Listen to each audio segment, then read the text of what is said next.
أعوذ بالله السميع العليم من الشيطان اللعين الرجيم.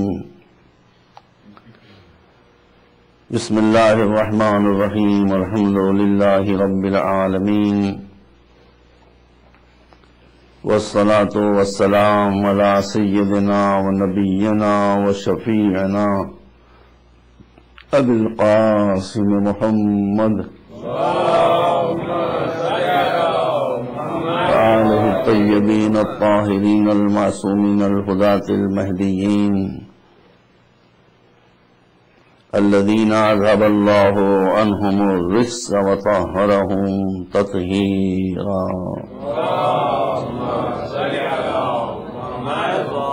وبعد فقال الله سبحانه تبارك وتعالى وهو أصدق الصادقين: لقد خلقنا الإنسان في أحسن تقويم ثم رددناه أسفل سافلين إلا الذين آمنوا وعملوا الصالحات فلهم أجر غير ممنون. صلوات محمد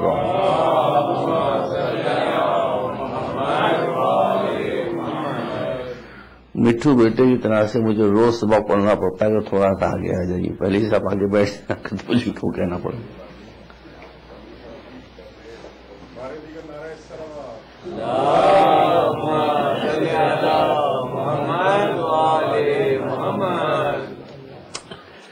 یہاں کا ماحول اتنا رف ویدر، اس میں آپ حضرات کا مجالس اعلیٰ میں ذوق و شوق سے شرکت کرنا،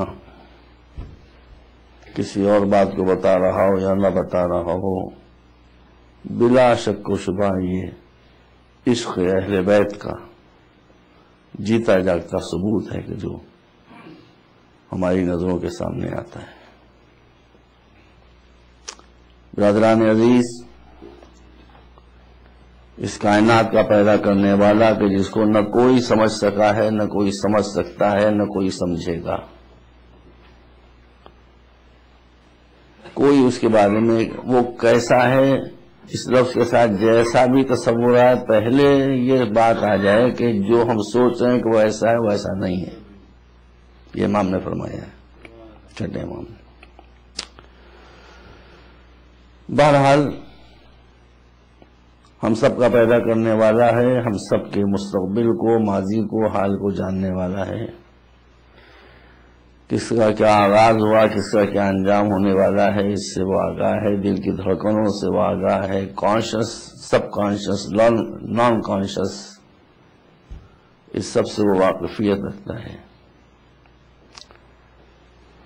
وہ یہ کہہ رہا ہے کہ لقد خلقنا الانسان فی احسن تقویم، ہماری کریشن کا ماسٹر پیس انسان ہے.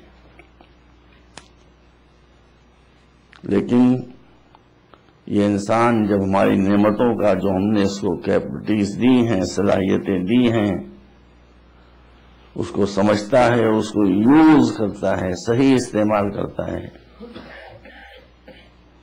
تو یہ ملائکہ سے اونچا ہو جاتا ہے. اور اگر مس یوز کرتا ہے، نعمتوں کا غلط استعمال کرتا ہے، لوگوں کا ایکسپلائٹیشن کرتا ہے، ہمارے بندوں پر ظلم کرتا ہے، زمین میں فساد پھیلاتا ہے، تو پھر وہ گرتا چلا جاتا ہے، اور اتنا گرتا چلا جاتا ہے کہ پھر سب کے نیچے پہنچ جاتا ہے. پھر ان سب کے نیچے پہنچ جانے والے انسانوں سے خطاب کر کے ارشاد ہوتا ہے کہ اے اپنی بدکاریوں کی وجہ سے سب سے نیچے پہنچ جانے والے انسانوں، ایک اور یہ گناہ نہ کرنا کہ ہماری رحمت سے مایوس ہو جاؤ. ہماری رحمت کے دروازے تمہارے لیے بھی کھلے ہوئے ہیں، پلٹ آؤ صحیح راستے کے اوپر. تو اگر تم پلٹ آئے صحیح راستے کے اوپر تو ہم تم کو ایسا ریوارڈ اور ایسا انعام اور ایسا اجر دیں گے کہ جس کی کوئی دوسری لمٹ اور جس کی کوئی دوسری حد تمہاری نظروں کے سامنے نہیں ہوگی.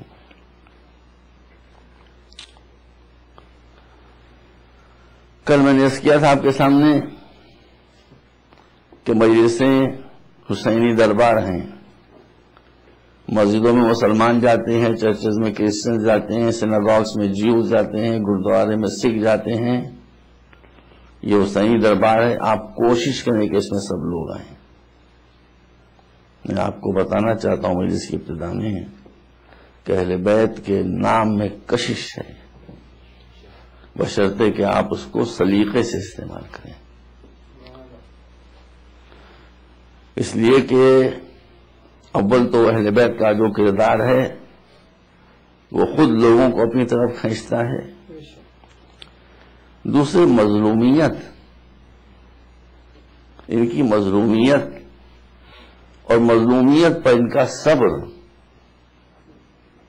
یہ غیروں کو اپنی طرف زبردست طریقے سے کھینچتا ہے، بشرطے کہ ہم نے حسینیت کو صحیح طریقے سے پیش کرنے کا سلیقہ ہو۔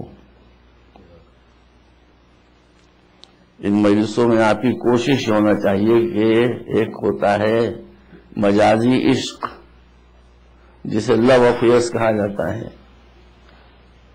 بچوں سے میں کہہ رہا ہوں بیٹا لو افیئرس کے چکر میں کبھی نہ پڑنا، لو جو ہوتا ہے ہمیشہ بلف ہوتا ہے، اس کے علاوہ کچھ نہیں ہوتا ہے۔ لیکن یہ محبت جو ہم کو اہل بیت سے ہے، اس میں اگر دوسرا آدمی ہمارے محبوب کو چاہنے لگتا ہے تو ہم کو اس سے جلن ہو جاتی ہے، اسے رقیب کہتے ہیں، رقیب روسیہ، کلموہا رقیب۔ لیکن جن سے ہم محبت کرتے ہیں ان کے لیے ہماری تمنا یہ کہ ساری دنیا کی چاہنے والی بن جائے، جتنے زیادہ ان کے چاہنے والے ہوں ہمارا خون بہتا چلا جاتا ہے۔ بس یہ بات یاد رکھیے کہ آپ کا مشن یہ ہے کہ اہل بیت جن کو تاریخ اسلام میں نیگلیکٹ کیا گیا ہے، ان کا انٹروڈکشن آپ کرائیں اکیڈمک طریقے سے، ریسرچ کے ذریعے سے، لوگوں کو بتائیں کہ جن کو نظر انداز کیا گیا ان کی شخصیتیں کیا تھیں، ان کا کردار کیا تھا، ریسرچ کیجیے اس کے اوپر اور پھیلائیے، پھر دیکھیے میری ذمہ داری ہے، میں رہوں یا نہ رہوں اہل بیت کا نام تو انشاءاللہ ہمیشہ رہے گا، اور پھر آپ دنیا کا انقلاب دیکھیں گے۔ ہندو اہل بیت سے کتنی محبت کرتے ہیں، اس کی کتنی مثالیں میرے سامنے موجود ہیں۔ دیکھیں میرے لیے تو میری جو کمیونٹی ہے وہ میری کمیونٹی ہے، وہ ہندوستان میں ہے تو میری کمیونٹی ہے، وہ پاکستان میں ہے تو میرے بچے ہیں، میرے بھائی ہیں، وہ افغانستان میں ہے تو میرے ہیں بچے ہیں، میرے بھائی ہیں، عراق میں ہیں، ایران میں ہیں، جہاں بھی ہیں سب ہمارے ہیں۔ ملکوں کے بدلنے سے قوم تھوڑی بدلتی ہے، نیشنلٹی بدلتی ہے، قوم نہیں بدلتی ہے۔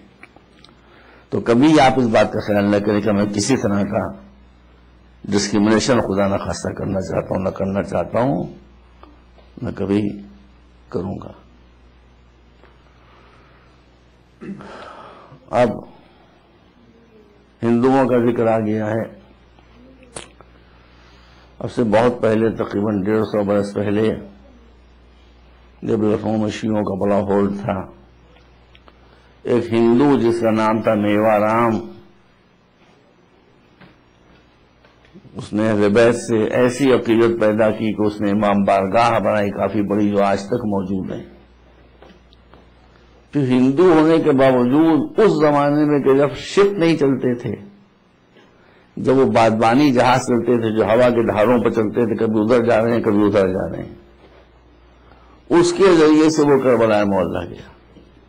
دیکھیے ہندو ہے، مگر آپ مجھے بتا سکتے ہیں کسی شیعہ نے یہ کیا جو اس نے کیا؟ کربلا معلیٰ پہنچنے کے بعد مدتوں وہیں رہا، بعد میں تو وہ شیعہ ہو گیا، لیکن بہت زمانے تک وہ ہندو ہی رہا۔ وہ ہندو تھا مگر کربلا کی زمین کے اوپر وہ پیروں سے نہیں چلتا تھا، گھٹنوں کے بل چلتا تھا، کرالنگ کرتا تھا۔ جب لوگ پوچھتے تھے یہ کیا کر رہے ہو، کیسے چل رہے ہو، تو وہ کہتا تھا کہ مجھے کیا معلوم کہ کس جگہ پر فاطمہ کے لال کا خون پڑا ہوا ہے جو میرے پیروں کے نیچے آ جائے۔ پہچانیے پہچانیے، جو ہیرے آپ کے پاس ہیں وہ کسی کے پاس نہیں ہیں، جو چاند اور ستارے اور سورج آپ کے پاس ہیں وہ کسی کے پاس نہیں ہیں۔ میں بچوں سے، نوجوان بچوں سے کہوں گا کہ اب تبلیغ ٹھیک ہے ممبر کے ذریعے سے ہو، بہت اچھی بات ہے، لیکن اب زمانے کے بدلنے کے ساتھ ساتھ آپ کو پریچنگ کا اسٹائل بدلنا پڑے گا۔ اب جرنلزم میں جائیے، اب میڈیا میں جائیے، الیکٹرانک میڈیا میں جائیے، مجلس ہو رہی کتنے لوگ سن رہے ہیں؟ اگر آپ میڈیا میں چلے گئے، الیکٹرانک میڈیا میں چلے گئے، تو کتنے لوگ دیکھیں گے اہل بیت کو؟ کتنے لوگ ان سے واقف ہوں گے؟ کروڑوں لوگ۔ اور میں ہر بار، دیکھیے میں نے آپ سے عرض کیا ہے کہ آپ مجھ سے سوال کریں، مجھے بڑی خوشی ہوگی۔ سوال کیجئے ڈٹ کے، معذرت نہ کیجئے کہ قبلہ کعبہ اور ابلہ کعبہ اور میں آپ سے معافی چاہتا ہوں، وہ یہ کچھ نہیں ہے۔ بالکل فرینکلی مجھ سے بات کیجیے۔ میں آپ کا کوئی آقا مولا تھوڑی ہوں بھائی، میں قبلہ کعبہ تھوڑی ہوں، کہتے ہیں لوگ قبلہ کعبہ، میں قبلہ کعبہ تھوڑی ہوں۔ میں جیسے آپ ہیں ویسے میں ہوں، میں آپ کا خادم ہوں۔ آپ کو پورا حق ہے کہ آپ بالکل فرینکلی مجھ سے بات کریں۔ آپ دیکھیں گے مجھے کبھی غصہ نہیں آتا ہے، سمجھ رہے ہیں؟ تو پکڑ لیجئے جرنلزم کو، پکڑ لیجئے میڈیا کو، ہم خرما اور ہم ثواب، بشرطے کہ اس میں بھی آپ ایکسل کریں۔ تو یہ مجلسیں ہوں بہت ضروری ہیں، لیکن یہ پیارے پیارے معصوم بچے جو ہمارے سامنے بیٹھے ہوئے ہیں، ان کی کیا سمجھ میں آتا ہوگا؟ ان کے لیے کیا ہے آپ کے پاس؟ اب ان کے لیے میں پڑھنے لگوں تو اول تو مصیبت ہے کہ میں ان کے لیے پڑھ نہیں سکتا۔ سمجھداروں کو سمجھانا آسان ہوتا ہے، معصوم بچوں کو سمجھانا بہت مشکل ہوتا ہے۔ آدمی کو بہت نیچے لیول پہ آنا پڑتا ہے کہ یہ بچے ذہین ہیں، انٹیلیجنٹ ہیں، یہ کوشچن کریں گے، اس کوشچن کا آنسر آپ کے پاس ہے نہ ہو، چاہے لاجیکل اور فلسفیکل آنسر ہونا چاہیے ہے۔ جب یہ بچے اپنے دین سے اور مذہب سے واقفیت حاصل کریں گے تو ایک بچے کے سمجھانے کے لیے آپ کو 1 مہینہ پڑھنا پڑے گا، جب ایک سبق آپ اس کو پڑھا سکتے ہیں۔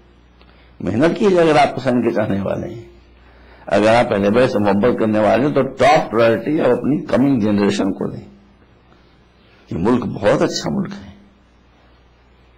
اس ملک میں جو فیسلٹیز ہیں، جو آزادی ہے، وہ کہاں نصیب ہے؟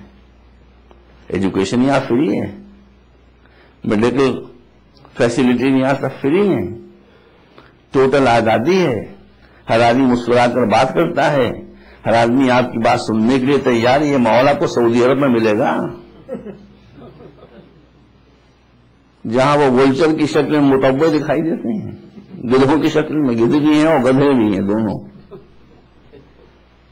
قدر کیجیے بھائی، ہمارا ملک ہونا صحیح، لیکن یہ کہ ہم کو یہ بتایا گیا کہ جہاں جس کے پاس بھی جو ہے اچھی اس کی قدر کرو۔ بہترین ملک ہے یہ، بہترین جگہ ہے۔ ٹھیک ہے ان کا اپنا کلچر ہے، اس کی بہت سی ویلوز ہم سے نہیں ملتی ہیں، وہ ان کا کلچر، ہم سے اس سے کیا تعلق ہے؟ اس کو سنبھالنے کے لیے جو میں نے کل کیا تھا آپ کے سامنے کہ اچھے سے اچھے اسکول میں بچوں کو ایجوکیشن دلائیے اور گھر پر ان کو اسلامک ویلوز سے آگاہ کیجیے، تب مسئلہ حل ہوگا۔ تو یہ جگہ جہاں آپ بیٹھے ہیں، کل میں نے عرض کیا تھا کہ حسینی دربار ہے، اور آج میں عرض کر رہا ہوں کہ یہ عزا خانہ کہلاتا ہے، مگر یہ عزا خانہ نہیں ہے، یہ دوا خانہ ہے۔ یہ کلینک ہے، یہاں پر بیٹھنے والوں کی ذمہ داری ہے، سب میرے بھائی ہیں، سب مجھ سے بہتر ہیں۔ ایک مرتبہ پھر اور کر دوں، آپ برداشت کر لیجیے، اب نہیں کہوں گا اس کے بعد۔ خدا کی قسم میری کوئی پارٹی نہیں، میرا کوئی گروپ نہیں، جو لا الہ الا اللہ محمد رسول اللہ علی ولی اللہ کہہ رہا ہوں میرا ہے، چاہے پرسنلی وہ میرا کتنا ہی مخالف کیوں نہ ہو۔ میری حیثیت کیا کہ میرا مخالف ہے تو کیا میری مخالفت کی طرف وہ جہنم میں چلا جائے گا؟ اب میں خود ایک ذرہ ہوں خاک کا، مخالفت ہوا کرے جو میرے مولا ہے ان کا تو وہ چاہنے والا ہے، تو وہ اگر میرا مخالف ہے تو میں اس کا مخالف نہیں ہوں، میں اس کا چاہنے والا ہوں، اس لیے کہ میرے مولا کا چاہنے والا ہے، اہل بیت کا چاہنے والا ہے۔ میرے درد کو آپ سمجھیں، میرے دل سے میں آپ کے سامنے یہ بات کروں، کوئی میرا دشمن نہیں، وہ مجھے دشمن سمجھے تو میری حیثیت کیا ہے؟ میں اس لائق ہوں کہ میں گروپ بنا کے بیٹھ جاؤں؟ نہ میری کوئی پارٹی ہے، نہ میرا کوئی گروپ ہے جو لا الہ الا اللہ محمد رسول اللہ علی ولی اللہ کہتا ہے. وہ میرا، وہ میرے گروپ میں میرا بھائی ہے، میری بہن ہے، میری بیٹی ہے، میرا بیٹا ہے. تو یہ دواخانہ ہے،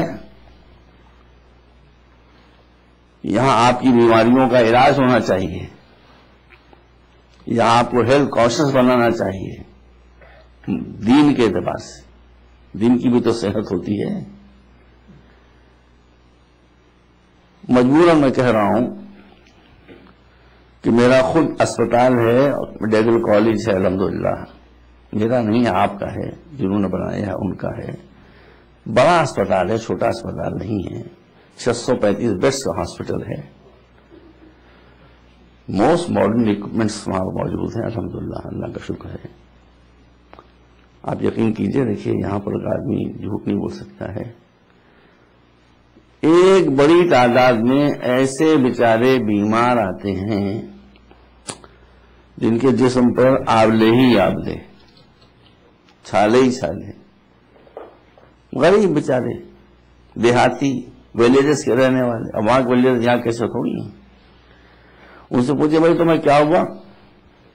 اب وہاں کیا ہوتا ہے کہ گاؤں میں ایک کمپاؤنڈر جو اپنے کو ڈاکٹر صاحب کہلواتا ہے، وہ ایک چھوٹی سی، بھائی میں نے خود دیکھا ہے جا کے، وہ ایک میز کے اوپر الٹی سیدھی چیپ قسم کی دوائیں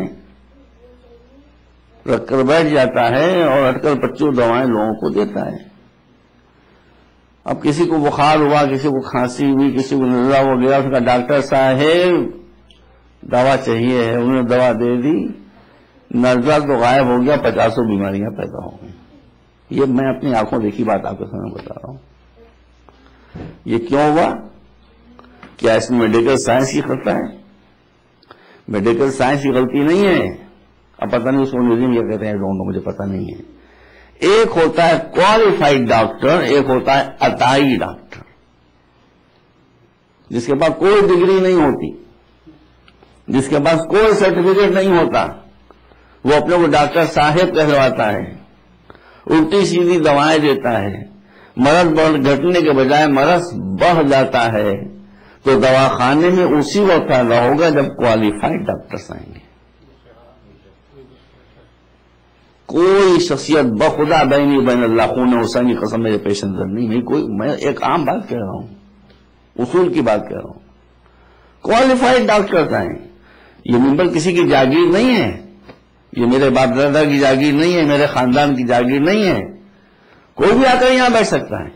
کوئی پاکستانی ہو بیٹھے آ کے، پنجابی ہو بیٹھے آ کے، بنگالی ہو بیٹھے آ کے، کراچی ہو بیٹھے آ کے، لاہور کا ہو بیٹھے آ کے، کشمیری ہو بیٹھے آ کے. کسی کی جاگیر تھوڑی، مگر پڑھ کے بیٹھے، قرآن پڑھ کے بیٹھے، حدیث پڑھ کے بیٹھے، روایات کو پڑھ کے بیٹھے، دین کو سمجھ کر بیٹھے، تاکہ یہ نہ ہو کہ اس کے ذریعے سے بیماریاں دور ہونے کے بجائے خدا نخواستہ غلط سلط دوائیں ملنے کی وجہ سے بیماریاں بڑھنا شروع ہو جائیں. ٹھیک ہے، میری کوئی حیثیت نہیں ہے، میری بات نہ مانیے. مولا علی کا زمانہ ہے اور مولا نے مجھے فرمایا کہ ایک شخص ممبر پر بیٹھا ہوا دین کی باتیں بتا رہا ہے. مولا رک گئے وہاں پر. یہ نہیں پوچھا کہ تم شیخ ہو، یہ نہیں پوچھا کہ تم سید ہو، یہ نہیں پوچھا کہ تم بنی ہاشم کے ہو، یہ نہیں پوچھا کہ تم قریش کے ہو. کچھ نہیں پوچھا. کوئی قبیلہ نہیں، کوئی ٹرائب نہیں، کوئی نسل نہیں، کوئی خاندان نہیں، کوئی علاقہ نہیں، کوئی ملک نہیں. پوچھا یہ کہ قرآن پڑھتے ہو؟ کہا قرآن آتا مجھے، پڑھتا ہوں. اب اس کے بعد ٹیکنیکل سوال کرنا شروع کیا. وہ میں اس کی تفصیل بیان کروں گا تو میری دوستی میں ختم ہو جائے گی. تفسیر جانتے ہو؟ نو. تعویل سے واقفیت ہے؟ تعویل کیا ہوتی ہے؟ نہیں. ناسخ کو جانتے ہو؟ یہاں کا ہوتا ہوں کہتا ہے میں ناسخ لکھنوی کو جانتا ہوں جو شاعر گزرے ہیں. کہا نہیں. منسوخ کو جانتے ہو؟ کہا نہیں. محکم کو جانتے ہو؟ کہا نہیں. متشابہ کو جانتے ہو؟ کہا نہیں. Get down. یہ سب پڑھ لو. محکمات کو پڑھ لو، متشابہات کو پڑھ لو، ناسخ کے اصولوں کو پڑھ لو، منسوخ کے اصولوں کو پڑھ لو، تفسیر کے اصولوں کو پڑھ لو. تعویل کے پرنسپل کو پڑھ لو، پھر آؤ ممبر کے اوپر بیٹھنے کے لیے۔ میں آپ سے ایک سوال کرنا چاہتا ہوں کہ جس کو مولا علی ممبر سے اتارنے کسے حق ہے کو سو ممبر پہ بٹھا دے؟ میں بالکل اصول کی بات کہہ رہا ہوں آپ کے سامنے۔ کوئی بھائی نہیں بین اللہ، نہ کوئی گروپ میں پیشنر ہے، نہ کوئی شخصیت، نہ کوئی ذات، میرا مزاجی نہیں۔ تو دو طرح سے بیماریاں بڑھتی ہیں، ایک تو ڈاکٹر کوالیفائڈ نہ ہو، ایک اور کیا ہوتا ہے ڈاکٹر لالچی ہو، منی مائنڈڈ ہو۔ یہاں ماشاءاللہ الحمدللہ اللہ کا شکر ہے پاکستانی حضرات کافی تعداد میں ہیں، اللہ کا شکر ہے۔ تو پاکستان کی مثال دے رہا ہوں، کافی زمانہ ہو گیا، میرا خیال ہے 12-15 برس تو ہو ہی گئے ہوں گے بھائی۔ آغا خان ہسپتال کراچی میں ایک بہت بڑے سرجن تھے ڈاکٹر جمعہ، دیکھیے سب کی گردنیں ہلنے لگی، سب سمجھ گئے، ڈاکٹر جمعہ، he was a money minded person, بہت اچھا سرجن تھا، منی مائنڈڈ۔ اس زمانے میں کافی زمانے پہلے وہ کہتے تھے میں کسی مریض کو ہاتھ نہیں لگاؤں گا، پہلے 50,000 روپیز میرے ساتھ میں رکھ دو تب میں چھوؤں گا اس کو، ورنہ میں نہیں چھوؤں۔ ایک رات ان کے پاس ٹیلی فون گیا کہ ایک جوان کا ایکسیڈنٹ ہو گیا ہے اور وہ انکانشیس حالت میں اسپتال میں آیا ہے، آپ آ جائیے، کیس بہت سیریس، ان کا 50,000 روپے ہیں۔ ان کا بھائی وہ بہت عمدہ کار میں چل رہا تھا، وہ 50,000 کیا 2, 4, 5, 10, 15 لاکھ آپ کو دے سکتا ہے، لیکن وہ 50,000 روپیہ بھی جیب میں رکھ کے تھوڑی چلا تھا کہ مجھے ڈاکٹر جمعہ کو دینا ہے، اب مل جائیں گے، شیورٹی ہے۔ کہ نہیں 50,000 روپیہ ہوگا تو میں ہاتھ لگاؤں گا، ورنہ میں انہوں نے ہاتھ نہیں لگایا۔ صبح ہوتے ہوتے نوجوان مر گیا، he was dead by the morning. صبح آ کر جب دیکھا اس لاش کو، اس ڈیڈ باڈی کو، تو ان کو معلوم ہوا کہ وہ ان کا اپنا اکلوتا جوان لڑکا تھا، ایک ہی لڑکا تھا ان کا، وہی مر گیا۔ نتیجہ کیا ہوا؟ پاگل اور ختم ہو گیا۔ میں آپ کے سامنے بیٹھا ہوں، ہندوستان اور پاکستان میں گورنمنٹ تو معجزے کی وجہ سے چل رہی ہے، ویسے آپ سمجھ لیجیے معجزہ آگے چل رہی ہے۔ میرا علاج امریکہ میں ہوتا تھا، کچھ ہارٹ پرابلم ہے، وہ تو اسی کی وجہ سے میں سمجھتا ہوں کہ میں شریف ہوں، اس لیے کہ شرافت کی علامت ہے ہارٹ پرابلم ہونا۔ تو اسی وجہ سے میں آپ لوگوں کو شریف سمجھتا ہوں، میں بھی تھوڑی شرافت کا ہے۔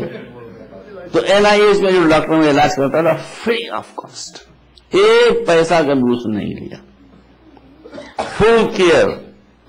جب میں جانے لگتا تو واپس تو سال بھر کی سپلائی دواؤں کی فری آف کاسٹ۔ لیکن لوگوں کی جو برائیاں ہیں وہ برائیاں تو ہیں، لیکن جو خوبیاں ہیں وہ بھی بیان کیجیے آپ۔ اس سے میرا کیا تعلق ہے؟ بس چونکہ وہ مجھے پلیس سمجھتا تھا، اس لیے مجھے اس نے جنت میں جانا نہیں، یہی جنت انہوں سے بنا رکھی تھی میرے لیے۔ اب آپ دیکھیے کہ 2 سال پہلے وہ انڈیا میں آیا، کوئی انٹرنیشنل کانفرنس ہو رہی تھی کارڈیاک ڈاکٹرز کی، وہ مجھے یاد رکھا اس نے۔ دہلی میں ایک فورٹس ہاسپٹل ہے، ابھی نیا بنا ہے، اچھا ہے، اس کے جو انچارج تھے ڈاکٹر کول، اس سے ان کی کچھ دوستی ہوئی، انہوں نے جا کر اسپتال دیکھا، فیسلٹی دیکھی، ریٹس دیکھے، دیکھا کہ ریٹس بہت ہی کم لکھے ہوئے ہیں۔ تو بتائیے اتنے 4-5 سال سے میں امریکہ گیا ہی نہیں، مگر اس نے یاد رکھا۔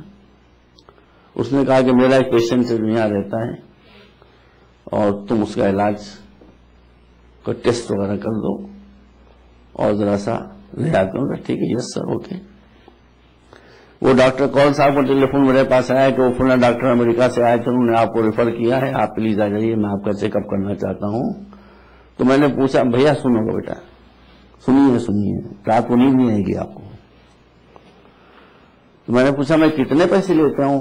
کہنے وہ تو بہت آپ کے ابتدائی ٹیسٹ ہیں، اونلی 300 روپیز، 300 روپے، $300 تھوڑی بھائی، 300 روپیز،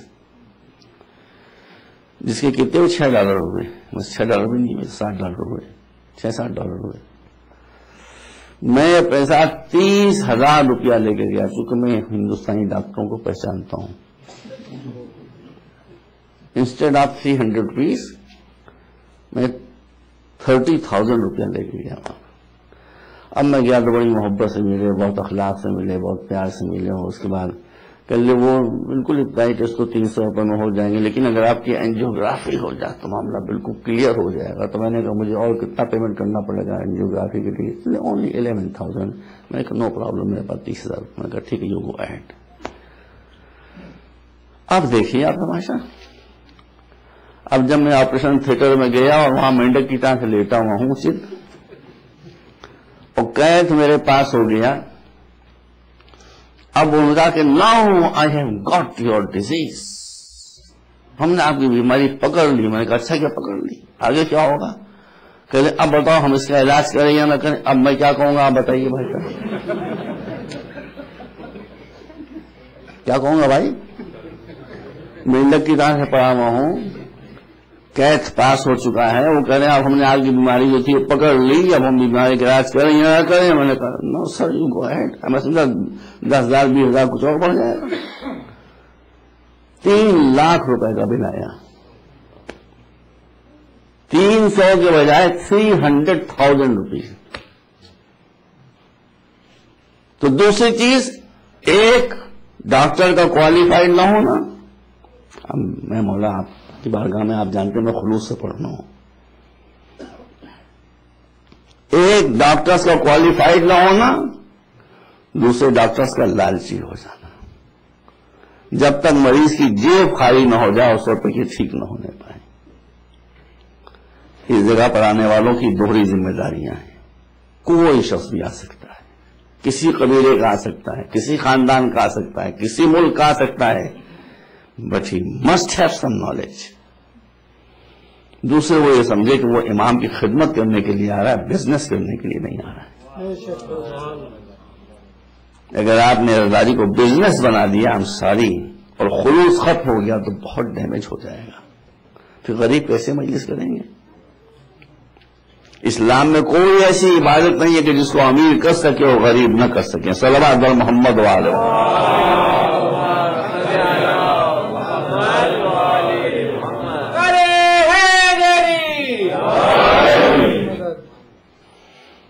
بس یہ اتنی باتیں میں نے آپ کے سامنے رکھ کر دی. تو اللہ نے پوری کائنات کو پیدا کیا ہے، مگر اس نے کسی شے کو پیدا کرنے کے بعد اپنا قصیدہ نہیں پڑھا. جب انسان کو پیدا کیا تو کہا کہ فتبارک اللہ احسن الخالقین. کل میں نے آپ کے سامنے عرض کیا تھا، وہ سب دکھاتا ہے آپ کے سامنے بشرطے کہ آپ ہوشیار رہیں تو روز آپ کے سامنے چیزیں آتی رہیں گی.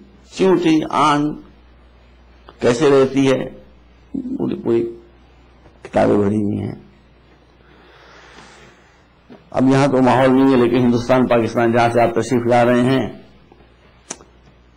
ہمارے یہاں جب یہ پیشین گوئی ہوتی ہے کہ فلاں دن بارش ہوگی تو میں بڑے بڑے حرفوں سے لکھ دیتا ہوں کہ آج تو بارش نہیں ہوگی، طے ہے کہ بارش نہیں ہوگی. لیکن جب میں دیکھتا ہوں کہ چیونٹیاں اپنے بلوں سے نکل کر جا رہی ہیں تو میٹرولوجیکل ڈپارٹمنٹ کے سائنٹسٹ دھوکہ کھا سکتے ہیں، اللہ کا پایا اور دھوکہ نہیں کھاتا. میں سمجھ لیتا ہوں کہ بس اب بارش آنے والی ہے. یہ چیونٹیوں کا ایک جگہ سے دوسری جگہ ریفیوجیز کی طرح سے سامان لیے جانا، اس بات دے لے کہ ان کو سینس ہو گیا کہ بارش آنے والی ہے. دیکھیے آپ کو یاد ہوگا، یہ باتیں ضروری ہیں آپ کو بتانے کے لیے کہ آپ کا ایمان مستحکم رہے. میں خود تھوڑا بہت ایسٹرونومی کو جانتا ہوں، کوئی اس کا اسکالر نہیں ہوں، لیکن تھوڑی بہت ABCD تو ایسٹرونومی کو میں جانتا ہی ہوں. آپ کو یاد ہوگا 4-5 سال پہلے دنیا بھر کے ایسٹرونومرز نے کہا تھا کہ ایک سرٹن ڈیٹ میں ایک کومیٹ ہے، اس کی دم دنیا کے اوپر سے گزر رہی ہے. اس کی دم جو تھی وہ 2 کروڑ میل لمبی تھی. دم اس کی تھی 2 کروڑ میل لمبی. یاد آیا آپ کو؟ انہوں نے کہا کہ رات بھر فائر ورکس ہوگا. میں بھی ٹی وی کھولے ہوئے بیٹھے رات کو 2:30 بجے تک کہ اب ہوتا ہے فائر ورک، اب ہوتا ہے فائر ورک، اب ہوتا ہے فائر ورک. پوری رات گزر گئی، امریکہ سے لے کر آسٹریلیا تک کہیں ایک پھلجھڑی بھی نہ چھوڑی. فائر ورک کی بات تو الگ رہی. اور کیا وہ اچھا، پھر اس کے بعد ایسا سناٹا چھایا کہ اس کا کوئی ایکسپلینیشن ہی نہیں آیا کہ یہ ہوا کیا بھائی، کہ پوری دنیا کے اسٹرانومرز نے مل کر ایک پریڈکشن کی، اور پریڈکشن کا کومیٹ ہے اس کی دم گزر رہی ہے، 2 کروڑ اس میں آتش بارش چھوٹے گی اور فائر ورک ہوگا، اور یہ ایک پھلجھڑی بھی نہ چھوڑی. 2:30 بجے تک میں بدو بنا بیٹھا، ٹیلی ویژن کھولا، اسکول میں بیٹھا رہا. 2:30 بجے کے بعد میں نے بند کیا. میں نے سب لوگوں کو بند اور کیا میں ابھی دیکھ لیجیے، ابھی اتنا ہلا مچایا گیا کہ بس ابھی سال سے گلوبل وارمنگ شروع ہو رہی ہے. ان کا گلوبل وارمنگ ہو گئی اور گلوبل کولنگ شروع ہو گئی. ناردرن بیلٹ آف انڈیا میں نے پرسوں سے بات کی ہے، آج تک اتنی سردی نہیں پڑی جتنی اس وقت پڑی ہے. لکھنؤ کا ٹیمپریچر 0 کبھی نہیں ہوا، اس سال 0 تک چلا گیا.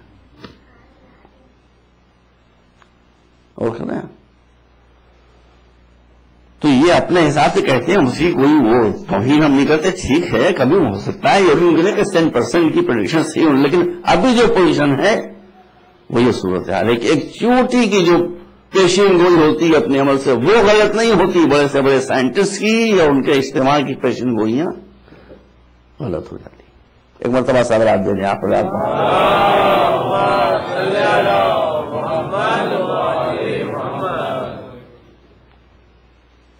تو اس چوٹی کو اللہ نے پیدا کیا، اتنی سی ہے مگر جانتی ہے بارش کب ہوگی. مگر اس کو پیدا کرنے بعد اپنا قصیدہ نہیں پڑھا. انسان کو جب پیدا کیا تو اپنا قصیدہ پڑھا. عزیزوں، آج مجھے اور اجازت دی کہ باتیں کروں، پھر سے آج انشاءاللہ کل سے میں ٹاپک تو وہی ہے لیکن دوسری لائن پر جاؤں گا. اس وقت اگر آپ مجھ سے پوچھیں کہ اسلام سے سب سے زیادہ دور کون ہے تو میں کہوں گا، دیکھیے آپ بات سمجھ لیجیے، قرآن میں ہے کہ لہو اسلم من فی السماوات والارض. آپ سے جو کہا گیا کہ بی اے مسلم، یہ کیوں کہا گیا ہے؟ یہ اس لیے کہا گیا کہ اسلام از اے نیچرل ریلیجن، دین فطرت ہے. پوری کائنات کا دین اسلام ہے.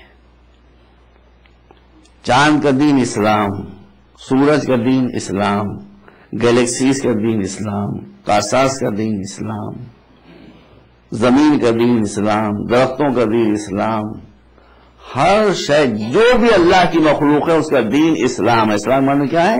کہ سب نے اپنے آپ کو اللہ کی مرضی کے سامنے سرنڈر کر دیا ہے.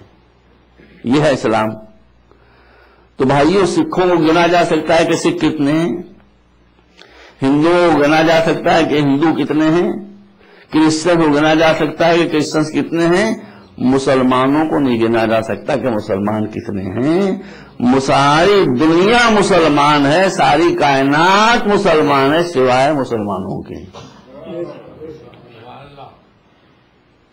جو اپنے کو مسلمان کہتے ہیں بس وہ مسلمان نہیں ہیں، باقی پوری کائنات مسلمان ہیں. آپ اسلام کو سمجھیں، میں آپ کو سمجھانے کی انشاءاللہ کوشش کروں گا. دیکھیے، کسی بھی مذہب کو دوسرے مذہب والوں نے اتنا نقصان نہیں پہنچایا ہے. آپ مجھ سے بعد میں سوال کریے، میرے سینے پر چڑھ کے سوال کیجیے، معافی مانگ کے سوال مت کیجیے. میں بہت چھوٹا انسان ہوں. کسی دین و مذہب کو دوسرے مذہب والوں نے اتنا نقصان نہیں پہنچایا ہے جتنا نقصان اسی دین اور اسی مذہب کے کلرجی نے پہنچایا ہے، دھرم گرو نے پہنچایا ہے، ملاؤں نے پہنچایا ہے. آپ کو معلوم ہوگا کہ چرچ نے 3 لاکھ سے زیادہ more than 300,000 سائنٹسٹ کو کس ظلم اور ٹارچر کے ساتھ ذبح کیا ہے. اسی کی وجہ سے تو یورپ سے کرسچینٹی ختم ہوئی اور چرچ اور اسٹیٹ کو الگ الگ کیا گیا. ورنہ جب چرچ کی حکومت تھی، 3 لاکھ سائنٹسٹ کو اتنے ٹارچر کے ساتھ ہلاک کیا گیا، کل کیا گیا ہے، جس کی مثال آپ نہیں پیش کر سکتے۔ ہندو دھرم میں یہی ہوا کہ جو ان کے دھرم گرو تھے انہوں نے اپنے مذہب کو سب سے زیادہ برباد کیا، مگر کسی ریلیجس گروپ نے اپنے دھرم، اپنے دین، اپنے مذہب، اپنے ایجن کو اتنا برباد نہیں کیا جتنا مسلمان ملاؤں نے برباد کیا۔ جو ساری پرابلموں نے کیا ہے، کل میں نے یہ بات عرض کی تھی، یہ طالبان جن کا کل میں نے ذکر کیا تھا، القاعدہ کے لوگ، ہماری کیا خطا ہے بھائی؟ ہم کس کا سینہ دبا رہے ہیں؟ ہمارے تو مٹتے مٹتے بھی اہل بیت کی تربیت کا اثر یہ ہے، آپ اور فرمائیے گا، اہل بیت کی تربیت کا اثر یہ ہے کہ جب اسرائیل غزہ پر حملہ کرتا ہے اور وہاں سینکڑوں لوگ زخمی ہوتے ہیں اور مرتے ہیں، تو مصر اپنی سرحد کو فلسطینی بیماروں کے لیے بند کر دیتا ہے کہ نہیں؟ آپ بتائیے، ہے کہ نہیں؟ ایجپٹ نے اپنی سرحدوں کو بند کر دیا، کوئی مسلم ملک ان کی مدد کے لیے نہیں آیا۔ ایک ایران والوں کا مذہب ہے شیعہ، فلسطینیوں کا مذہب ہے، ان کا مذہب ہے اینٹی شیعہ۔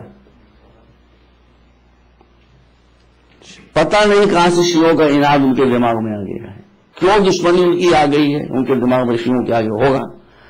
لیکن ہمارے وہ ورژن اسلام کا جو اہل بیت کے تھرو ہم تک آتا ہے، وہ یہ نہیں کہتا کہ تم دیکھو کہ جو آدمی جس کی تم مدد کرنے جا رہے ہو تمہارا اپنا ہے یا غیر ہے، یہ دیکھو کہ مظلوم ہے کہ نہیں ہے۔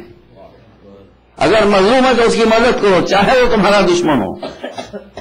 اسی اصول پر عمل کرتے ہوئے ایران نے اپنے وجود کو خطرے میں ڈال کر امریکہ اور اسرائیل کے سینے پر کودوں ڈالنے کے بعد ایئر لفٹنگ کی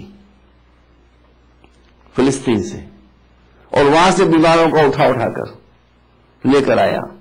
اور آج بھی آپ مجھے بتا دیں، کل میں شاید کہا تھا کہ نہیں کہا تھا، مجھے یاد نہیں رہتا، ایک عرب ملک جہاں میں جایا کرتا تھا، ہمیں کہہ چکا ہوں غالباً، وہاں ایک صاحب نے آ کر مجھ سے بتایا کہ اب تو وہاں یہ پابندی لگ گئی ہے کہ آپ یزید اور اسرائیل اور امریکہ کو برا نہیں کہہ سکتے، تین کو برا نہیں کہہ سکتے، یزید، اسرائیل، امریکہ۔ تو میں نے کہا ٹھیک ہے، آپ کو کہنے کی ضرورت کیا، سب تو انہوں نے خود ہی کہہ دیا، اب تو خود ہی کہہ دیا انہوں نے، سب کو ایک لائن میں کھڑا کر دیا، اسرائیل، یزید اور امریکہ، ٹھیک ہے، وہ تو یہ اللہ کا انسان ہے، چلیے ٹھیک ہوا۔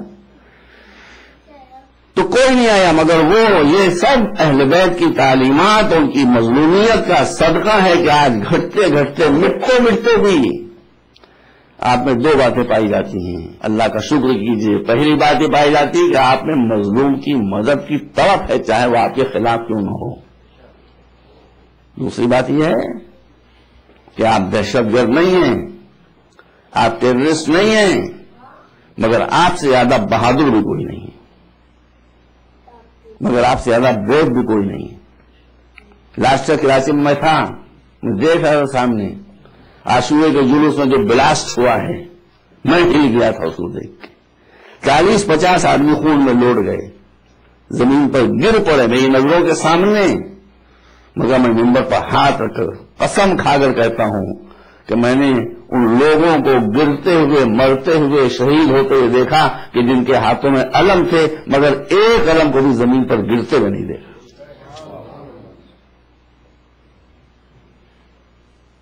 جیسے ہی ایک علمدار جو علم اٹھائے ہوئے تھا وہ زمین پر گرا، وہ گرا، مگر علم کے گرنے سے پہلے دوسرے آدمی نے آگے بڑھ کر علم کو اٹھا لیا کہ ہم علم کو گرنے نہیں دیں گے، یہ علم بس ایک مرتبہ کربلا میں گر چکا۔ یہ معمولی بات ہے۔ میں قسم کھا کہتا ہوں کسی دوسرے فرقے کا جلوس ہوتا تو وہ بھگدڑ مچتی، وہ آفت آتی کہ آدمی تو دکھائے تھے، جوتیاں خالی سڑکوں پر دکھائی دیتی اور چپلیں دکھائی دیتی، ایک آدمی نہیں بھاگا، قسم کھا کر کہتا ہوں ایک بچہ نہیں بھاگا، آدمی کو جائے۔ تو یہ شجاعت جو آپ میں آئی ہے اور یہ مظلوم کے ساتھ ہمدردی، اس کو اور پروان چاہیے، ایک مرتبہ صلوات بھیج دیں آپ کا.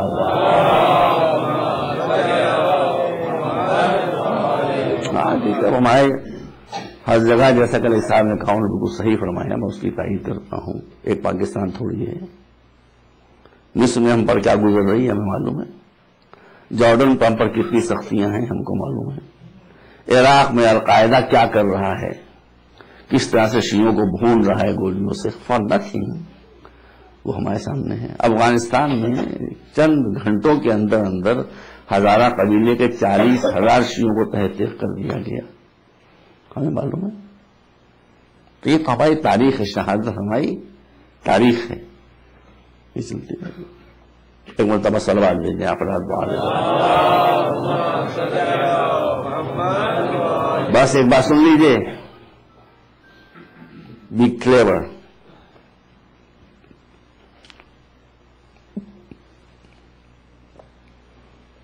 پھر میں مجبوراً پاکستان کا نام لے رہا ہوں, غالباً اب ان کے دل میں بات نہیں آئے گی. مصائب تو ہم پر ہر جگہ ہو رہے ہیں, کہاں نہیں ہو رہے, ہندوستان میں نہیں ہو رہے, ہندوستان میں بھی ہو رہے, سب جگہ ہو رہے ہیں. لیکن جو حالت پاکستان کی ہے وہ کہیں کی نہیں ہے.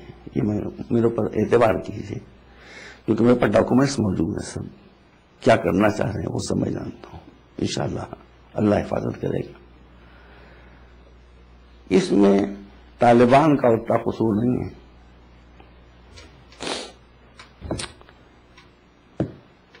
ہندوستان میں ابھی ایک بخار پھیلا تھا, فیور, ڈینگو فیور.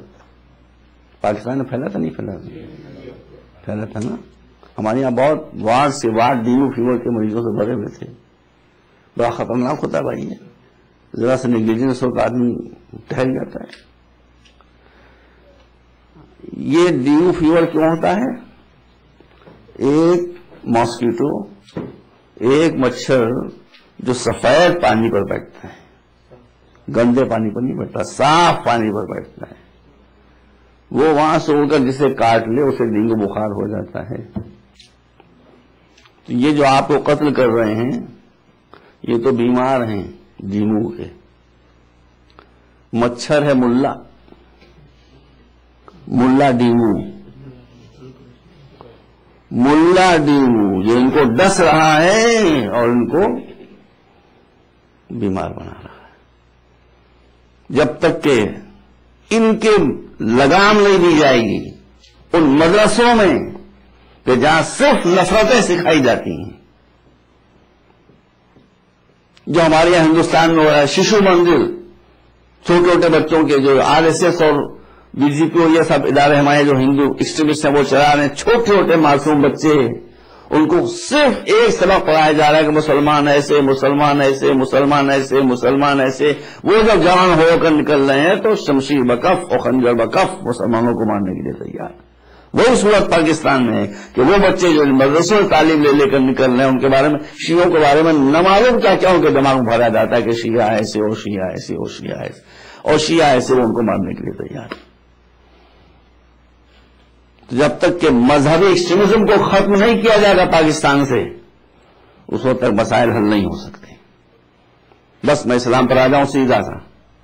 دیکھیے میں کچھ حق بیان کر رہا ہوں, کچھ اسلام نے رائٹس, کچھ اسلام نے حق ایسے دیے ہیں کہ جو ہر انسان کا حق ہے, چاہے وہ ہندو ہو, چاہے وہ کرسچن ہو, چاہے وہ بدھسٹ ہو, چاہے مسلمان ہو, چاہے نان مسلم ہو, وہ اس کا رائٹ ہے. پہلا حق کھانا. اسلامک اسٹیٹ اگر ہے تو وہاں کوئی بھوکا نہیں رہ سکتا. ابھی دوسری بات ہے کہ اسلامک اسٹیٹ میں بھوکے زیادہ ہیں, یہ اسٹیٹ نان اسلامک ہے, یہاں کوئی بھوکا نہیں رہتا. مگر یہ اصول اچھا کیا ہم نے لیا اسلامی سے. اسلامک اسٹیٹ کی پہلی ذمہ داری یہ ہے کہ ایک آدمی بھوکا نہ ہو, ایک آدمی بے گھر نہ ہو. اور اسی لیے مولا علی نے جارج جرداق جو کرسچن ہے, جو صوت العدالت الانسانیہ 5 جلدوں مولا علی کی سوانحوں میں لکھتا ہے the voice of human justice, اس جسٹ کی شکل میں آیا ہے ایبریڈ ایڈیشن, اصل کتاب 5 والیوم میں ہے. اس میں وہ کرسچن لکھتا ہے اب بڑا تو نہیں مانیے گا. آپ میں سے کتنے لوگوں نے نظر لگا پڑی ہے؟ مولویوں کو رہے، میں ان سے پوچھتا ہوں کہ انہوں نے کتنی نظر لگا پڑی ہے؟ جان جرداق نے اپنی پریفیس میں کتاب کی لکھا ہے کہ میں نے اس کتاب کو لکھنے سے پہلے آئی گون تھرو نہج البلاغہ 200 times، 200 مرتبہ اس نے نہج البلاغہ پڑھی، تب وہ علی کی محبت میں مست ہوا ہے اور اس نے کتاب لکھی. تو وہ لکھتا ہے کہ علی کی خلافت کو جب خاتمے کو جب چند دن باقی رہ گئے تو مولا علی نے کوفے میں عام اعلان کر دیا کہ جتنے لوگ آ سکتے ہیں وہ آ جائیں. اس وقت اس زمانے میں کوفے کی آبادی 9 لاکھ تھی، اباؤٹ 1 ملین. تو اس وقت اباؤٹ 1 ملین آبادی ہونا سمجھیے کہ Kufa just like new York and Tokyo. اور وہ پوری آبادی جمع ہو گئی تو مولانا نے ممبر بجانے کے بعد کہا کہ کوفے والوں تم میرے موافق بھی ہیں، مخالف بھی ہیں، خارجی بھی ہیں، شیعہ بھی ہیں، چاہنے والے بھی ہیں، دشمن بھی ہیں، مگر تم سب کے درمیان میں یہ اعلان کرتا ہوں کہ مجھے تمہارے درمیان حکومت کرتے ہوئے 3 برس کا عرصہ گزرا ہے اور سازشوں کے تحت مجھے مسلسل جنگوں میں پھنسائے رکھا گیا تاکہ میں صحیح ایڈمنسٹریشن نہ کر سکوں. لیکن میں تم سب کے سامنے یہ اعلان کرنا چاہتا ہوں کہ میری پوری اسٹیٹ میں ایسٹ سے لے کر ویسٹ تک ایک آدمی ایسا نہیں بتا سکتے، مسلم یا نان مسلم، کہ جس کے رہنے کے لیے گھر نہ ہو، کھانے کے لیے غذا نہ ہو، پہننے کے لیے لباس نہ ہو، اور اگر ہے تو بتاؤ. اور کوفے کی اس ساری آبادی نے سر جھکا کر کہا کہ آپ کے یہاں نہ کوئی بھوکا ہے، نہ کوئی بے گھر ہے، نہ کوئی بے در ہے. اس وقت مولانا نے اپنی شرٹ، اپنی قمیص کو پکڑ کر کہا کہ یہ قمیص وہی ہے جس کو 3 برس پہلے میں مدینے سے پہن کر چلا تھا. اب اس میں اتنے پیوند لگ چکے ہیں کہ جب میں درزی سے کہتا ہوں پیوند دوڑ لگا دے تو کہتا میں لگاؤں کہاں، پیوند لگ جگہ کہاں. تو آپ نے فرمایا کہ اگر میں مرتے وقت یہی قمیص جسم پر پہنے میں ہوں تو سمجھنا کہ میں کرپٹ نہیں تھا، میں تمہارے بیت المال میں ہاتھ نہیں لگایا. اور اگر میرا لباس تبدیل ہو جائے، میری غذا تبدیل ہو جائے، یہ جو ہندوستان اور پاکستان میں آج، کیا پاکستان میں پیسہ نہیں ہے؟ کیا ہندوستان میں پیسہ نہیں ہے؟ جی خوب ہے. میں پاکستان کی بات نہیں کرتا، میں ہندوستان کی بات کرتا ہوں. ٹائمز میگزین جو امریکہ سے نکلتا ہے اس میں نے خود پڑھا کہ سوئس بینکس میں بلیک منی سب سے زیادہ ہندوستانی لیڈرز کی ہے. یہ پیسہ وہاں جا رہا ہے جو ہندوستان کا ہر چوتھا آدمی آج بھوکا دکھائی دے رہا ہے. تو پہلا حق ہے کھانا، ہر ایک کو ملے گا، کوئی آدمی بھوکا نہیں رہ سکتا. جانور کو بھی آپ بھوکا نہیں رہ سکتے ہیں. بس میری بات مان لیجیے، تفصیل میں جانے کے وقت نہیں، ورنہ پھر میں کل کا مسائل نہیں پڑھ پاؤں گا. جانور کو بھی آپ بھوکا نہیں رہ سکتے. ارے بھائی آپ کو یاد ہے مولانا نے بی بی زینب سے کیا کہا تھا، حضرت ام کلثوم نے کیا کہا تھا جب 19 رمضان کو جا رہے تھے کہ ڈکس مجھے گھیرے ہوئے ہیں، یہ فریاد کر رہی ہیں، یہ کچھ جو کہہ رہی ہے میں سمجھ رہا ہوں، لیکن دیکھو ان کی کھانے اور پانی کا خیال رکھنا، اور اگر کبھی ایسا وقت آ جائے کہ تم یہ کھانے اور پانی کو کھلا تو ان کو آزاد کر دینا، کسی دوسری جگہ دے دینا، کسی دوسرے کو دے دینا کہ اللہ کی یہ مخلوق بھوکی نہ رہنے پائے. اسلام میں ڈکس کو بھی بھوکا نہیں دیکھا جا سکتا. میں بھی بتا رہا ہوں کہ جملہ میں نے کیوں کہا آپ کے سامنے. یہ پہلا حق ہے. دوسرا حق ہے زندگی کا. آپ کسی کو بے خطا کو مار نہیں سکتے، چاہے وہ کافر ہو چاہے مسلمان ہو. میں تو پاکستان مجلس میں کہا تھا، وہ سیدھی طالبان کے پاس گئی ہوگی کہ میں چاہتا ہوں کہ مجھے 1 مہینے کے لیے طالبان کے بیچ میں بھیج دیا جائے کہ میں ان کو سمجھاؤں کہ آپ اسلام کو سمجھیے کیا ہے. کیا ہوگا، مار ڈالیں گے مجھے، اب تمہیں احتمال ایک اور مر جائے گا، اس میں کون سی بڑی قصہ ختم. ممکن ہے میں سمجھائی لے جاؤں ان کو پیار و محبت سے کہ آپ کدھر جا رہے ہیں. آپ نان مسلمس کو نہیں مار رہے ہیں اور شیعوں کو نہیں مار رہے ہیں، آپ اسلام کو مار رہے ہیں. اسلام کے اصولوں کو آپ کل کر رہے ہیں. کون کتابیں پڑھے گا دیکھنے کے لیے کہ اسلام کے اصول کیا ہے؟ سب آپ کے کردار میں اسلام کو دیکھ رہے ہیں کہ اسلام کتنا ظالم و جابر و خونی مذہب ہے. تو دوسرا رائٹ لائف کا ہے، میں آ رہا ہوں مسائل پر. تیسرا right respect to dead body, کسی کی ہو. میں آپ کے سامنے مثال دے دوں، غالباً صحیح بخاری میں اور صحیح بخاری میں سے سیاست سے کسی کتاب میں موجود ہے کہ حضور تشریف فرما تھے، صحابہ کرام تشریف فرما تھے، ایک جیو کی ڈیڈ باڈی جانے لگی، رسول اسے دیکھ کر کھڑے ہو گئے۔ صحابہ نے کہا حضور یہ آپ جس کی تعظیم کے لیے کھڑے ہوئے ہیں، جس ڈیڈ باڈی کی، یہ یہودی ہے۔ اللہ اکبر۔ رسول نے کیا کہا؟ سنیے، رسول نے فرمایا یہودی ہے، میں بھی جانتا ہوں یہودی ہے، لیکن کیا یہ انسان نہیں ہے؟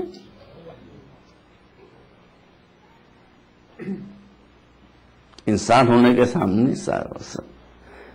سہارے اس کی بھی ایک ڈگنیٹی ہے، اس کی بھی ایک ویلو ہے۔ بس مجلس آ گئی، تین کم سے کم بھی اور بھی حق تھے لیکن اب اسے پڑھنے کا موقع نہیں ہے، تین بنیادی حق ہیں جس کو اسلام بغیر ڈسکریمنیشن کے ہر ایک میں دیکھنا چاہتا ہے۔ کوئی بھوکا نہ ہو، ہندو ہے رہے ہندو مگر بھوکا نہ ہو، کرسچن ہے رہے کرسچن مگر بھوکا نہ ہو، جیو ہے رہے جیو مگر بھوکا نہ ہو۔ نمبر 1۔ نمبر 2، زندگی، بے خطا کسی کو قتل نہیں کر سکتے۔ نمبر 3، لاش کی توہین نہیں کر سکتے۔ جو حق اسلام یہودیوں کو دے رہا ہے، کرسچنس کو دے رہا ہے، کافروں کو دے رہا ہے، مشرکوں کو دے رہا ہے، اسلام اتنا بگڑ گیا تھا کہ یہ حق رسول کے نواسے کو نہ ملے۔ تو بھائی میں غلط تو نہیں کہہ رہا ہوں؟ اسلام کہتا ہے کوئی بھوکا نہ رہے، اور یہاں کربلا کے میدان میں حسین، حسین کے سپاہی، حسین کے اہل بیت، حسین کے اہل حرم، حسین کے معصوم بچے بھوکے بھی ہیں اور پیاسے بھی ہیں۔ مجھے سنتے سنتے آپ عادی ہو گئے ہیں، ورنہ تصور کریں کہ جب معصوم بچے 3-3 4-4 برس سے آ کر ماؤں کی دامنوں سے لپٹتے ہوں گے کہ اماں پانی، باپ کے دامن کو پکڑتے ہوں گے بابا پانی، چچا کے دامن کو پکڑتے ہوں گے بابا پانی، وہ سن کے دیر پر کیا گزرتی ہوگی؟ اور کیا؟ دوسرا رائٹ ہے جان، بے خطا کو نہیں مار سکتے۔ اسی اصول کو دکھانے کے لیے امام بار بار خطبے دے رہے تھے میدان کربلا میں، کبھی گھوڑے پہ بیٹھ کر آ کر خطبہ دیتے، کبھی اونٹ پر آ کر خطبہ دیتے ہوئے فرماتے تھے مسلمانوں بتاؤ میں نے کیا خطا کی ہے، مجھے میری خطا بتا دو، میں کہہ دوں گا مجھے مار ڈالو۔ بتاؤ میں نے کسی حرام خدا کو حلال کیا ہے، بتاؤ میں نے کسی حلال خدا کو حرام کیا ہے، بتاؤ میں نے کسی کا مال لے لیا ہے، بتاؤ میں نے کسی کا دل دکھایا ہے۔ 30,000 کا رسول چپ کھڑا ہوا ہے، گونگے معصوم کردار ہے، کیا بتائیں؟ تو دشمن خود اپنی خاموشی سے اقرار کر رہا ہے کہ آپ کا کوئی گناہ نہیں ہے، بس بے گناہ تو حسین کو کیوں شہید کر رہا ہو؟ ارے بھائی حسین کی اب ایک مجلس میں کیا کیا بات پڑی ہے۔ حسین کو کوئی بے گناہ کہہ سکتا، گناہ گار معاذ اللہ استغفر اللہ کہہ سکتا، علی اکبر کو کہہ سکتا، فرضی الزام لگا سکتا تھا، ایک 6 مہینے کے بچے کو آپ کیا گناہ گار کہیں؟ ایک معصوم بچہ 6 مہینے کا، اس کا کیا گناہ بتا سکتے ہیں؟ اس کے لیے حسین نے پانی مانگا تھا، اور کیا مانگا تھا؟ پانی کے بجائے تیر ظلم سے اسے شہید کر دیا گیا۔ ریسپیکٹ ٹو ڈیڈ باڈی جو حسین کے ساتھ ہوئی، اے بھائی یہ تو ریسپیکٹ ٹو ڈیڈ باڈی تو جانور کا حق ہوتا ہے۔ آپ انصاف سے مجھے بتا دیں، آپ پاکستان سے آئے، ہندوستان سے آئے، مختلف جگہوں سے آئے ہیں، آپ اپنے شہر میں جا رہے ہوں، آپ کا ڈرائیور ہندو ہو کرسچن ہو کچھ بھی ہو، آپ کی گاڑی لیے ہوئے جا رہا ہے، سامنے سڑک کے اوپر ایک بلی مری پڑی ہوئی ہے، آپ انصاف سے بتائیے گا ایک بلی سڑک پر مری پڑی ہوئی ہے، آپ کا ڈرائیور جس دھرم و مذہب کا بھی ہوگا وہ گاڑی کو بچا کے لے کے جائے گا، بلی کو کیٹ کو پامال کرتا ہوا نہیں جائے گا۔ آپ کہیں گے بھائی یہ تو جانور ہے، وہی مر چکا ہے، اس کو کیا ہے؟ کہا کہ ہاں صحیح ہے، لیکن یہ کہ جانور کی لاش کو بھی پامال تھوڑی کیا جاتا ہے، کسی مذہب میں بھی جانور کی لاش کو پامال نہیں کیا جاتا۔ اللہ نے بس یہ سنی اور جماعت نہ پہ ختم کروں، کربلا میں عباس شہید ہو چکے، علی اکبر کا ایسا جوان شہید ہو چکا، قاسم کا ایسا یتیم بچہ شہید ہو چکا، حسین خود شہید ہو چکے، سر کٹ چکا، نوک نیزہ پر بلند ہو چکا، آواز آ چکی کہ اللہ قتل حسین بے کربلا والا ذبح حسین بے کربلا، اور خیموں میں آگ لگ چکی، سروں سے بیویوں کے چادریں چھن چکی، شام ہونے والی ہے، زینب جلے ہوئے خیموں کی رات پر بیٹھی ہوئی، دن بھر کا منظر نظروں کے سامنے جا رہی، کبھی اکبر کا چہرہ آتا ہے، کبھی عباس کا چہرہ آتا ہے، کبھی قاسم کا چہرہ آتا ہے، کبھی حسین کا کٹا ہوا سر نظروں کے سامنے آتا ہے۔ بی بی یہ سب کچھ سوچ رہی تھی کہ ایک مرتبہ فضا دوڑتی آئی اور کہا بی بی آپ تو پتہ نہیں بیٹھی ہوئی کیا سوچ رہی ہیں، بی بی اب آپ پر سب سے بڑی مصیبت آنے والی ہے۔ زینب نے کہا اب کیا مصیبت آئے گی، ہمارے پاس ہے کیا جو مصیبت آئے گی، بچے ہمارے شہید ہو گئے، اولاد ہماری شہید ہو گئی، خیمے جل گئے، چادریں چھن گئی، اب ہے کیا جو مصیبت آئے گی، بس دار میں ختم ہو رہی ہے۔ فضا نے کہا نہیں بی بی اب تو سب سے بڑی مصیبت آنے والی ہے۔ شہزادی نے کہا وہ کون سی مصیبت، کہا کہ مصیبت یہ ہے کہ بی بی آپ تو یہاں بیٹھی ہوئے نہ معلوم کیا سوچ رہی ہیں، میں تو میدان کربلا میں تھی، میں نے دیکھا کہ پسر سعد اپنے گھوڑے پر بیٹھا ہوا لشکر کی صفوں میں دوڑتا پھر رہا ہے اور کہتا پھر رہا ہے کہ ابھی اپنے گھوڑوں سے اترنا نہیں میرے سپاہیوں، ابھی ہمارے پاس حکم آیا ہے کہ حسین و حسین کے ساتھیوں کی لاشوں کو گھوڑوں کے سموں سے پامال کیا جائے گا۔ عزاداران حسین بس جیسی یہ آواز بی بی کانے پہنچی، ایک مرتبہ زینب طرف پہ کھڑی ہو گئی، اے فضا یہ کیا کہہ رہی ہے، اے فضا یہ کیا کہہ رہی ہے، کیا میرا علی اکبر پامال ہو جائے گا، کیا عباس کی لاش پامال ہو جائے گی، فریاد کرتی ہوئی آ گئی میدان کربلا میں۔